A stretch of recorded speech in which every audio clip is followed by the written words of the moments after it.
ഖജനാവ് നിറയ്ക്കാനായി എന്ത് തോന്നിവാസവും തെമ്മാടിത്തരവും കാണിക്കാൻ പിണറായി സർക്കാരിന് മടിയില്ല.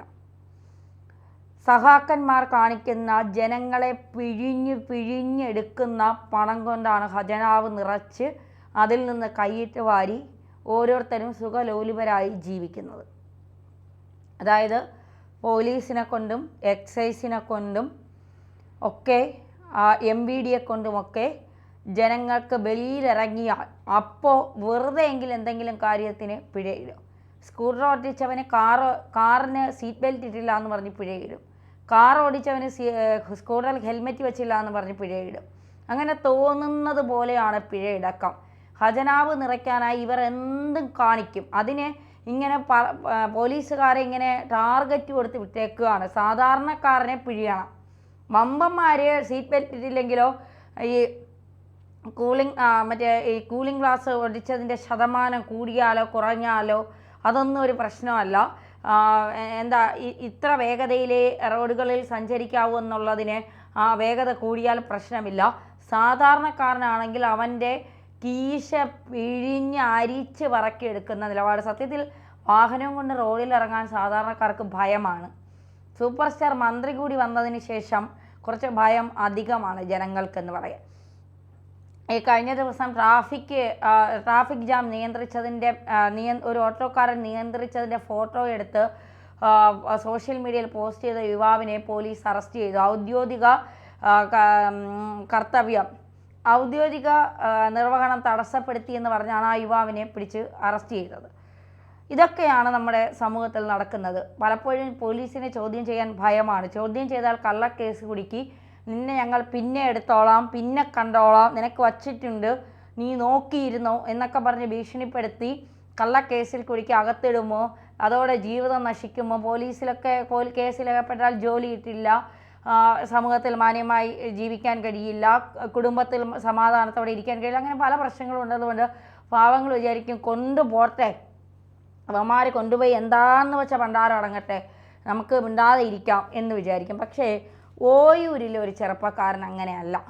അവനൊന്ന് പ്രതികരിക്കാൻ തീരുമാനിച്ച് തീയായി മാറി എന്നുള്ളതാണ്. അതായത് ഓയൂരിൽ MVD ഇങ്ങനെ വാഹന പുക പരിശോധന നടത്തുന്ന സമയത്ത് തോന്നുന്ന പിഴയാണ് ഇടുന്നത്. 5000 രൂപയൊക്കെയാണ് പൊല്യൂഷൻ സർട്ടിഫിക്കറ്റ് ഇല്ലാത്തവരിൽ നിന്നൊക്കെ പിഴ ഈടാക്കിക്കൊണ്ടിരിക്കുന്നത്. അപ്പോൾ കുറേ നേരമായിട്ട് ഈ ചെറുപ്പക്കാരൻ ഇതൊക്കെ നോക്കുകയാണ്.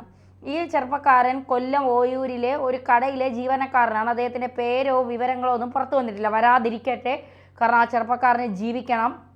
പോലീസുകാരാണ്, എന്ത് തോന്നിവാസവും കാണിക്കാൻ ഈ ചെറുപ്പക്കാരനെ ഏത് തരത്തിലും കൊടുക്കാൻ അവർ മടിക്കില്ല. അതുകൊണ്ട് എന്തായാലും ഈ വീഡിയോ പുറത്തു വന്നു. അപ്പോൾ ഈ വീഡിയോ പുറത്തു വന്നപ്പോൾ ഈ ചെറുപ്പക്കാരൻ ആ വീഡിയോയിൽ പറയുന്നുണ്ട്, ഈ പോലീസുകാർ ഇങ്ങനെ വാഹന പുക പരിശോധന സർട്ടിഫിക്കറ്റ് ഇല്ലാത്തവർക്ക് 5000 രൂപ പിഴയൊക്കെ അടച്ചു കൊടുത്ത് ഇങ്ങനെ വലിയ ആളായിരിക്കുമ്പോഴാണ് ഈ ചെറുപ്പക്കാരനെ തോന്നി ഇവർ വരുന്ന വാഹനത്തിന് വാഹന പുക പരിശോധന സർട്ടിഫിക്കറ്റ് ഉണ്ടോ എന്ന് നോക്കിയപ്പോൾ ജനുവരി 26-ന് അതിൻ്റെ കാലാവധി കഴിഞ്ഞു. പിന്നീട് അത് പുതുക്കിയിട്ടുമില്ല. പരിവാഹൻ സൈറ്റിൽ കയറിയാണ് നോക്കിയത്. അപ്പോൾ തന്നെ ഈ ചെറുപ്പക്കാരനെ ഇവരെ അടുത്ത് ചെന്നിട്ട് പറഞ്ഞു, അല്ല സാറുമാരെ, നിങ്ങൾ ഈ സാധാരണക്കാരനെ പിഴിഞ്ഞ് വാഹന പുക പരിശോധന സർട്ടിഫിക്കറ്റ് ഇല്ലെന്ന് പറഞ്ഞ് സാധാരണക്കാരനെ പിഴിഞ്ഞിങ്ങനെ പൈസ ഉണ്ടാക്കുന്നുണ്ടല്ലോ, നിങ്ങളുടെ വാഹനത്തിന് ഈ സർട്ടിഫിക്കറ്റ് ഉണ്ടോ? അല്ല, അത് അങ്ങനെയല്ല, ഇങ്ങനെയാണോ, ഞങ്ങൾ പോലീസുകാരാണ്, ഞങ്ങളെ ചോദ്യം ചെയ്യാനൊന്നും നിനക്ക് അധികാരമില്ല, നീ നിൻ്റെ കാര്യം നോക്ക്, അറിയാലോ ഞങ്ങൾ ആരാണെന്നൊക്കെയുള്ള വീമ്പ വാദങ്ങളൊക്കെ ഇറക്കിയത്. അപ്പോൾ അത് കാണിച്ചിട്ട് സാർ അങ്ങോട്ട് പോയാൽ മതി. സാറുമാർ ഞങ്ങളെ പിഴിയുമ്പോൾ സാറുമാരെ പോക്കറ്റിൽ നിന്നും പണം പോകണം, എങ്കിലേ ഞങ്ങളുടെ ബുദ്ധിമുട്ട് വേദനയും സാറുമാരൊക്കെ മനസ്സിലാവും. ആ വീഡിയോ ഒന്ന് കണ്ടേക്ക്. ഇതിനെ പൊല്യൂഷൻ ഇല്ലല്ലോ, അല്ല അങ്ങനെ പറഞ്ഞാൽ പറ്റുമോ? സാറിന് അടിക്ക്, വണ്ടിക്ക് അടിക്ക്, നമുക്ക് എല്ലാവർക്കും 10,000 20,000 പറ്റിയെന്ന് നടക്കുക. കണ്ടല്ലോ, നല്ല ഉശിരുള്ള ഒരു ചെറുപ്പക്കാരൻ നല്ല നട്ടല് നിവർത്തി നല്ല കൃത്യമായി പോലീസ് തെറ്റ് ചെയ്താൽ പോലീസിനോട് തന്നെ ചോദ്യം ചോദിക്കാൻ ഏത് സാധാരണക്കാരനും അധികാരമുണ്ട് എന്ന് കാണിച്ചു തന്ന ഒരു ചെറുപ്പക്കാരൻ. നാളെ അവൻ്റെ ഭാവി എന്താകും അതറിയില്ല, അവൻ്റെ ജീവിതം എന്താകും അതറിയില്ല. അവരൊന്നും സംഭവിക്കാതിരിക്കട്ടെ എന്ന് മാത്രമേ പറയാനുള്ളൂ. കാരണം കളിക്കുന്നത് കേരള പോലീസിനോടാണ്. പകയും വൈരാഗ്യവും തീർക്കാൻ ഏതവസരവും കാത്തിരിക്കുക. പാമ്പിന് പകയുണ്ടെന്നൊക്കെ പണ്ടുള്ളവർ പറഞ്ഞു കേട്ടിട്ടുണ്ട്. അത് സത്യമാണോ ഇല്ലയെന്ന് എനിക്കറിയില്ല. അതുപോലെയാണ് പോലീസുകാരുടെ കാര്യം. അവർ പക ഇങ്ങനെ നോക്കി വെക്കുക. എന്നിട്ട് എന്തെങ്കിലും ഒരു ചെറിയ കേസിൽ കിട്ടിയാൽ അപ്പോൾ അവർ പിടിച്ചങ്ങ് അകത്തിടും. ഞാൻ ഈ കൊല്ലത്തൊരു സൈനികൻ്റെ വീട്ടിലൊരു വാർത്തയുമായി ബന്ധപ്പെട്ട് അതെടുക്കാൻ പോയപ്പോൾ അവിടെ ആ ചെറുപ്പക്കാരൻ്റെ അമ്മയും ഭാര്യയും എന്നോട് പറഞ്ഞതാണ്, ഒരു ദിവസം ഈ ചെറുപ്പക്കാരൻ ലീവിന് വന്ന സമയത്ത് ഇവരെല്ലാവരും കൂടി വട്ടം കൂടിയിരുന്ന് സംസാരിക്കുന്നതിനിടയ്ക്ക് പോലീസുകാരെന്തോ അതുവഴി പാസ് ചെയ്ത് പോയപ്പോൾ ചെറുപ്പക്കാർ വട്ടം കൂടി ഇരിക്കുന്നത് കണ്ടിട്ട് എന്തോ പോലീസുകാരല്ലേ അവർക്കിടയ്ക്കിടയ്ക്ക് ഈ ചൊറിച്ചിലുള്ളവും. അപ്പോൾ അവരിറങ്ങി എന്തോ ചോദിച്ചപ്പോൾ ഈ പട്ടാളക്കാരനായ ചെറുപ്പക്കാരൻ പറഞ്ഞു, സാറിന് പിന്നെ നിങ്ങൾക്ക് വന്ന് എന്ത് തോന്നിവാസം കാണിച്ചിട്ട് പോകേണ്ട സ്ഥലമാണോ ഇത്? നിങ്ങൾ എന്തെങ്കിലും ഇവിടുന്ന് പിടിച്ചിട്ടുണ്ടോ? ലഹരി പദാർത്ഥം എന്തെങ്കിലും പിടിച്ചിട്ടുണ്ടോ? എന്തിനാണ് ഇങ്ങനെ ഇത്തരത്തിൽ ഇങ്ങനെ പെരുമാറുന്നതെന്ന് ചോദിച്ചാൽ ആ പ്രശ്നം അവിടെ തീർന്നു. ഏകദേശം 1 വർഷം കഴിഞ്ഞപ്പോൾ ഈ ചെറുപ്പക്കാരനെ ഒരു കാരണവുമില്ലാതെ അയൽവക്കത്തുള്ള ആരോ എന്തോ പരാതി കൊടുത്തു എന്ന് പറഞ്ഞ് ഈ സൈനികനായ ചെറുപ്പക്കാരനെ പിടിച്ചുകൊണ്ട് പോകുന്നു, മർദ്ദിക്കുന്നു, അവനെ ജാമ്യം പോലും കിട്ടാൻ വകുപ്പുകൾ ചുമത്തുന്നു. അങ്ങനെ വല്ലാത്തൊരു അന്തരീക്ഷം പോലീസുകാർ സൃഷ്ടിക്കുന്നുണ്ട്. അപ്പോൾ ഇതാണ് പോലീസ് എന്ന് പറയുന്നത്. അവർക്കെതിരെ ആരെങ്കിലും അവരെന്ത് തെറ്റ് ചെയ്താലും അവർ കാക്കിയിട്ടവരാണ്, തലയിൽ തൊപ്പിയുള്ളവരാണ്. അപ്പോൾ പ്രത്യേകിച്ച് പിണറായിയുടെ പോലീസുകാരാണ്. അപ്പോൾ അവരെന്ത് തെറ്റ് ചെയ്താലും അതാരും ചോദ്യം ചെയ്യാൻ പാടില്ല. ഞങ്ങൾ ഇങ്ങനെയൊക്കെ കാണിക്കും, ഇങ്ങനെയൊക്കെ കാണിക്കാനുള്ള അവകാശം ഞങ്ങൾക്ക് മാത്രമേ ഉള്ളൂ.